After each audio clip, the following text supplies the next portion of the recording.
രമേശ് ചെന്നിത്തല അടക്കം മുതിർന്ന നേതാക്കളെല്ലാം രാവിലെ തന്നെ മണ്ഡലത്തിന്റെ മുക്കിലും മൂലയിലും ഒക്കെ എത്തി. കാര്യം ഇവരൊക്കെ പല മണ്ഡലങ്ങളിലും പ്രചരണത്തിന് പോയിട്ട് സ്വന്തം മണ്ഡലം നോക്കണമല്ലോ. സ്വന്തം മണ്ഡലത്തിലും സജീവമായിരുന്നു രമേശ് ചെന്നിത്തല. നമ്മൾ പോകുന്ന സമയത്തും കണ്ടതാണ്.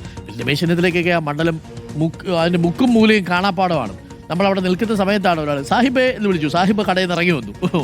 അതാണ് രമേശ് ചെന്നിത്തല. രമേശ് ചെന്നിത്തല ഞാൻ പറയായിരുന്നു, അങ്ങനെ വിളിച്ചപ്പോഴേ ഞാൻ ആ ജോലിയിലായിരുന്നെങ്കിൽ നമ്മളിങ്ങനെ സംസാരിക്കില്ലായിരുന്നല്ലോ എന്ന് പറയുകയായിരുന്നു. ശ്രീ രമേശ് ചെന്നിത്തല എങ്ങനെയുണ്ട് അവസാനത്തെ ദിവസം? മത്സരം പതിവിൽ നിന്ന് കുറച്ച് കടുത്തോ? ഇല്ല എല്ലാ തവണയും ഇങ്ങനെയൊക്കെ തന്നെയാണ്, വലിയ വ്യത്യാസമൊന്നുമില്ല. ഇപ്പൊ പിന്നെ ചില നുണപ്രചരണങ്ങളും വീഡിയോകളും ഒക്കെ വരുന്നു എന്നുള്ളതല്ലാതെ വേറെ വലിയ കാര്യമൊന്നുമില്ല. അങ്ങേക്കെതിരെ വീഡിയോ എന്തെങ്കിലും ഇറങ്ങിയോ അവിടെ മണ്ഡലത്തിൽ? ഇറങ്ങി. ഞങ്ങള് NDA സ്ഥാനാർത്ഥിയുടെ ഭാഗത്തുനിന്നാണ് ഉണ്ടായത്. ഞങ്ങളത് ഇലക്ഷൻ കമ്മീഷന് പരാതി എന്റെ ഇലക്ഷൻ ഏജന്റ് തന്നെ കൊടുത്തിരിക്കുകയാണ്. പക്ഷെ അത് നന്നായി. ഇപ്പൊ സ്ത്രീകളടക്കമുള്ള എല്ലാവരും ആ വീഡിയോ വന്ന ശേഷമാണ് അവർ ശക്തമായി പ്രതികരിച്ചുകൊണ്ടിരിക്കുന്നത്. ഓക്കെ അത് പക്ഷെ മോശമായി പോയി. അങ്ങനെ ചെയ്യാൻ പാടില്ലല്ലോ. സത്യസന്ധമായിട്ട് പറഞ്ഞിട്ട് ഇത്രയും വർഷമായിട്ട് അങ്ങ് വളരെ പബ്ലിക്കിൽ ലൈവ് ഞാനങ്ങനെ ആർക്കും അരുണിനറിയാമല്ലോ ഞാൻ ആരെ പറ്റി അങ്ങനെയൊന്നും പറയാം. അതെ അങ്ങനെ ആരെ കുറിച്ച് ഒരു മോശമാക്കും പറഞ്ഞിട്ടില്ല. അതെന്തായാലും മോശമായി പോയി. അങ്ങനെ ചെയ്ത് വീഡിയോ ഒക്കെ ആണെങ്കിൽ ഒരു കാരണവശാലും അംഗീകരിക്കാൻ പറ്റുന്നില്ല. ശ്രീ രമേശ് ചെന്നിത്തല ഇപ്പോൾ മാത്യു കുഴൽനാടൻ പറഞ്ഞൊരു കാര്യത്തിൽ അങ്ങയുടെ ഒരു അഭിപ്രായം എനിക്ക് അറിയാനുണ്ട്. നമ്മുടെ ഈ തോട്ടപ്പള്ളി സ്പിൽവേ അന്ന് പ്രളയ സമയത്ത് തുറക്കാൻ വൈകിയതിന് പിന്നിൽ കരിമണൽ ഖനനത്തിൽ താല്പര്യമുള്ളവരുടെ ചില താല്പര്യങ്ങളുണ്ടെന്നും അഴിമതി നടന്നു എന്നുമാണ് പറയുന്നത്. അങ്ങനെയാണെങ്കിൽ പ്രളയം മനുഷ്യനിർമ്മിതമാണ് എന്ന പഴയ അമിക്കസ് ക്യൂറി റിപ്പോർട്ടിന്റെയൊക്കെ അടിസ്ഥാനത്തിലുള്ള വാദം വീണ്ടും ശക്തമാവും. എന്താണ് അങ്ങയുടെ ഒരു അഭിപ്രായം? പ്രളയം മനുഷ്യനിർമ്മിതമാണെന്ന് അന്ന് പ്രതിപക്ഷ നേതാവായിരുന്നു ഞാൻ തെളിയിച്ചിട്ടുള്ള കാര്യമാണ്. അന്ന് എല്ലാ കണക്കുകളും ഉദ്ധരിച്ചുകൊണ്ട്, കാരണം ഒരു മുന്നറിയിപ്പുമില്ലാതെ കേരളത്തിലെ എല്ലാ ഡാമുകളും ഒരുമിച്ച് തുറന്നു വിട്ടപ്പോഴാണ് ഇവിടെ പ്രളയം ഉണ്ടായത്. ആർക്കും അറിയാൻ പാടില്ലാത്തത്. അപ്പോൾ മാത്രവുമല്ല, ഇത് ഞാൻ കോടതിയിൽ പോയി.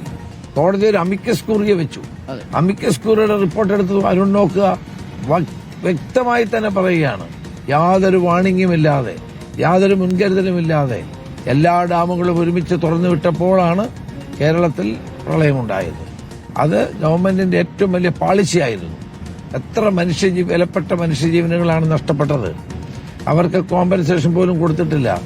വളരെ ഗൗരവമുള്ള വിഷയം തന്നെയാണ്. അത് നേരത്തെ നമ്മൾ ചർച്ച ചെയ്ത വിഷയമാണ്. ഞാനാണ് ഏറ്റവും കൂടുതൽ അതിനുവേണ്ടി ഫൈറ്റ് ചെയ്ത ഒരാൾ. അതെ, അതൊരു സാമ്പത്തിക താല്പര്യം കൂടി ഉണ്ട് എന്ന് പറയുന്നത് അങ്ങനെ കരുതുന്നുണ്ടോ? ഉണ്ടായി കാണാൻ സാധ്യതയുണ്ടോ? അല്ല, അത് പരിശോധിക്കേണ്ട കാര്യമാണ്. പരിശോധിക്കാതെ ഞാൻ അങ്ങനെ പറയുന്നത് ശരിയല്ല. ഏതായാലും ഒരു മുൻധാരണകളുമില്ലാതെ, ഒരു തയ്യാറെടുപ്പുമില്ലാതെ എല്ലാ പത്തനംതിട്ട ജില്ലയിലും ഇടുക്കി ജില്ലയിലെയും എല്ലാ ഡാമുകളും ഒരുമിച്ച് തുറന്നുവിട്ടാൽ പിന്നെ പ്രളയമല്ലാതെ എന്താ ഉണ്ടാവുന്നത്? ഗവൺമെന്റിന്റെ ഏറ്റവും വലിയ നിരുത്തരവാദപരമായ സമീപനത്തിന്റെ ഇരയാണ് ഇവിടെ മരിച്ചുപോയ പാവപ്പെട്ട ജനങ്ങൾ. ഞാനിന്നലെ മുഖ്യമന്ത്രിയുമായി സംസാരിച്ചിരുന്നു. മുഖ്യമന്ത്രി പ്രകടന പത്രിക പുറത്തിറക്കി. പ്രോഗ്രസ് റിപ്പോർട്ട് പുറത്തിറക്കി. പ്രോഗ്രസ് റിപ്പോർട്ട് കണ്ടിരുന്നോ സർക്കാരിന്റെ? കണ്ടപ്പോൾ എന്ത് തോന്നി ശ്രീ രമേശ് ചെന്നിത്തല? അയ്യോ, അതൊരു പാഴ്വേലയാണെന്ന് എനിക്ക് തോന്നിയത്. കാരണം ആരെങ്കിലും സ്വന്തം പ്രോഗ്രസ് റിപ്പോർട്ട് ഇറക്കുമോ? വേറെ ആളുകളല്ലേ പ്രോഗ്രസ് റിപ്പോർട്ട് ഇറക്കേണ്ടത്? അദ്ദേഹമാണ് അദ്ദേഹത്തെ പറ്റി പ്രോഗ്രസ് റിപ്പോർട്ട് എഴുതുന്നത്. എനിക്ക് പിണറായി വിജയൻ എന്ത് പറ്റിയെന്ന് എന്റെ ചോദ്യം. സാധാരണ നമ്മുടെ പ്രോഗ്രസ് റിപ്പോർട്ട് ഇറക്കുന്ന നമ്മുടെ അധ്യാപകരാണ്. അത് ഇവിടെ ഒരാൾ അദ്ദേഹത്തിന്റെ തന്നെ പ്രോഗ്രസ് റിപ്പോർട്ട് ഇറക്കുകയാണ്. ജനങ്ങൾ എങ്ങനെ വിശ്വസിക്കുന്നത്? ഞാൻ അതിനൊരു 0 മാർക്കാണ് കൊടുക്കുന്നത്. അയ്യോ, 0 ഞാൻ 0 മാർക്കേ കൊടുക്കുന്നുള്ളൂ. കാരണം അതെ, അർദ്ധസത്യങ്ങളും കള്ളത്തരങ്ങളുമാണ് പറഞ്ഞുകൊണ്ടിരിക്കുന്നത്. നടക്കാത്ത കാര്യങ്ങൾ ഇതെല്ലാം പറഞ്ഞുകൊണ്ടിരിക്കുന്നത്. ആളുകളെ പറ്റിക്കാനുള്ള ഒരു ഏർപ്പാടാണ്. അല്ലെങ്കിൽ ഇലക്ഷന്റെ തലേ ദിവസമാണ് പ്രോഗ്രസ് റിപ്പോർട്ട് ഇറക്കുന്നത്. മുഖ്യമന്ത്രി 97 മാർക്കാണ് കൊടുത്തിരിക്കുന്നത്. ഇവിടെ 3 മാർക്ക് അദ്ദേഹം മറന്നുപോയതായിരിക്കും. അതുകൂടെ കൊടുക്കാൻ പറഞ്ഞാൽ ഈ പ്രോഗ്രസ് റിപ്പോർട്ട് അദ്ദേഹം തന്നെ അദ്ദേഹത്തിന്റെ പ്രോഗ്രസ് റിപ്പോർട്ട് എഴുതുകയാണ്. അത് ജനങ്ങൾ ചർച്ച ചെയ്താലും തള്ളിക്കളയുന്നതാണോ? അരുൺ, ഞാൻ ചോദിക്കട്ടെ, ആരെങ്കിലും അവരവരെ തന്നെ പ്രോഗ്രസ് റിപ്പോർട്ട് എഴുതുവോ? അത് മറ്റുള്ളവരല്ലേ എഴുതേണ്ടത്? അല്ലെങ്കിൽ ഏതെങ്കിലും ഒരു അതോറിറ്റി അല്ലേ എഴുതേണ്ടത്? പ്രോഗ്രസ് റിപ്പോർട്ട് തരേണ്ടത്. അതുപോലെ തന്നെ ഏറ്റവും ഗൗരവതരമായ ഒരു വിഷയം എനിക്ക് അരുണിനോട് പറയാനുണ്ട്, പ്രേക്ഷകരോട്. കേരളത്തിലെ മലയോര കർഷകരുടെ കഴുത്തിൽ കത്തിവെക്കുന്ന നിലപാടാണ് ഇടതുമുന്നണിയുടെ പ്രകടന പത്രികയിൽ ഉണ്ടായത്. അവർ മാനിപ്പുലേഷൻസ് വനാതിർത്തിയിൽ നിന്ന് ബഫർ സോൺ ഉണ്ടാക്കുമെന്ന ഏറ്റവും പ്രധാനപ്പെട്ട പ്രശ്നം അവർ ഇതിനകത്ത് എഴുതി വെച്ചു. അത് കർഷക ദ്രോഹമാണ്.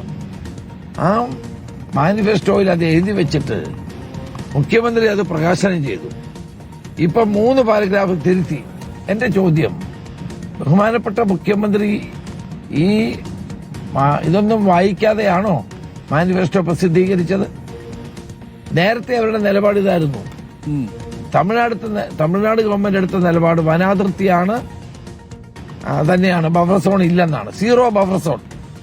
പക്ഷെ ഇവിടെ ഇടതുപക്ഷം അന്ന് തന്നെ എടുത്ത നിലപാട് വനാതിർത്തിയിൽ നിന്ന് ഞങ്ങൾ ബഫർ സോൺ ഉണ്ടാക്കുമെന്നാണ്.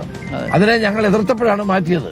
ഇപ്പൊ വീണ്ടും അത് കൊണ്ടുവരാൻ ശ്രമിക്കുകയാണ് മാനിഫെസ്റ്റോയിലൂടെ. മലയോരത്തെ ജനങ്ങൾ കനത്ത തിരിച്ചടി അവർക്ക് നൽകും. അത് ഭയന്നിട്ടാണ് ഇപ്പൊ വീണ്ടും മാറ്റാൻ നോക്കുന്നത്. എന്ത് നാടകമാണ് ഇവിടെ നടക്കുന്നത്? എന്ത് മാനിഫെസ്റ്റോ ആണിത്? എന്ത് പ്രോഗ്രസ് റിപ്പോർട്ടാണ്? ഞാൻ ചോദിക്കട്ടെ, ശബരിമലയെ പറ്റി എന്താ പ്രോഗ്രസ് റിപ്പോർട്ടിൽ പറയാത്തെ? ഇന്നിപ്പോ ശബരിമലയല്ലേ സർക്കാർ കക്ഷി ചേർത്തിരിക്കുക. കേന്ദ്ര സർക്കാരും സംസ്ഥാന സർക്കാരും ഒരേ വാദം ഉന്നയിക്കും ഇന്നു മുതൽ. നോക്കാം നമുക്ക് എന്താ വാദം ഉന്നയിക്കുന്നത്. റിട്ടേൺ സ്റ്റേറ്റ്മെന്റ് അങ്ങനെ അല്ലായിരുന്നല്ലോ. ഈ സ്വർണ്ണക്കൊള്ള നടത്തിയ ആളുകളെ ആരെയും ഇവർ പാർട്ടിയിൽ നിന്ന് പുറത്താക്കിയിട്ടില്ല. അവരെ സംരക്ഷിക്കുകയാണ്. ഭക്തജനങ്ങളോടുള്ള ഏറ്റവും വലിയ അനീതിയാണ് അവർ കാണിക്കുന്നത്. അതെല്ലാം ഈ തെരഞ്ഞെടുപ്പിൽ പ്രതിഫലിക്കാൻ പോവാണ്. ഈ ഒരു കാര്യം കൂടി അങ്ങനെ ചോദിച്ചോട്ടെ, ജി സുധാകരനെ ഈ അവിടെ നടത്തിയ ഒരു പ്രസ്താവന ഇപ്പോൾ വിവാദമായിരിക്കുകയാണ്. നിയമ നടപടിക്ക് പോവുകയാണ് CPM.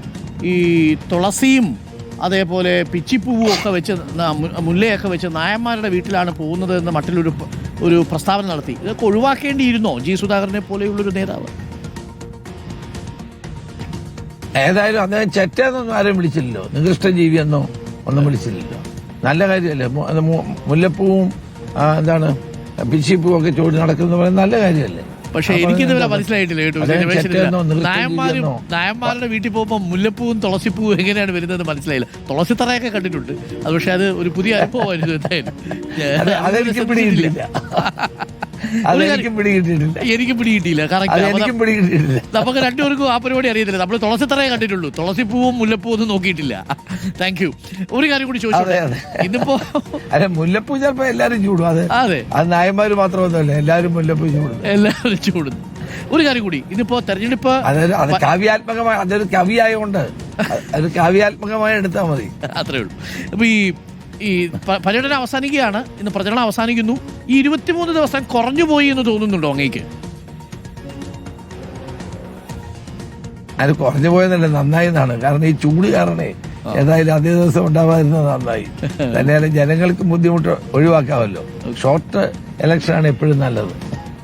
ഓക്കെ, അപ്പൊ ഉഷാറായി കാര്യങ്ങൾ വരട്ടെ. ഇനി ഇന്നത്തെ കൊട്ടിക്കലാശമൊക്കെ കഴിഞ്ഞ് നമുക്ക് വീണ്ടും സമാധാനത്തിൽ സംസാരിക്കാം. Thank you Shri Ramesh Chennithala, all the best. ഗംഭീരമായിട്ട് ഇടയ്ക്കിടയ്ക്ക് വെള്ളമൊക്കെ കുടിക്കണം, നല്ല ചൂടാണ്. Okay professor Arun, thank you. Okay, Shri Ramesh ചെന്നിത്തലയാണ് നമുക്കൊപ്പം ഉണ്ടായിരുന്നത്.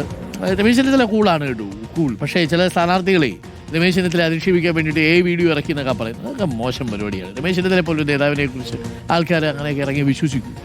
എപ്പോഴും ലൈം ലൈറ്റ് നിൽക്കുന്നൊരു മനുഷ്യനല്ലേ.